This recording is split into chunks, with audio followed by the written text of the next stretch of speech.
In today's video, I'm going to teach you how to resize cells in Google Sheets, a fundamental skill that can enhance how you organize and present your data.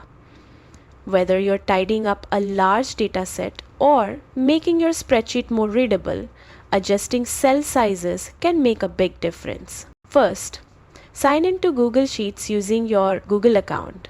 Once inside, open the spreadsheet you want to work on. Make sure you have editing rights. To resize cells, move your mouse to the line between two column letters or row numbers. Hover until the cursor changes into a double-headed arrow. Then click and drag to adjust the size.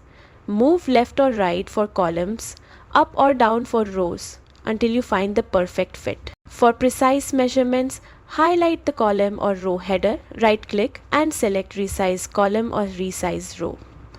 A dialog box will appear where you can enter a specific width or height in pixels. You can also choose Fit to Data, which automatically resizes based on the content. Once done, click OK and your spreadsheet will update. Resizing cells isn't just about looks. It's about making your data easier to read and manage.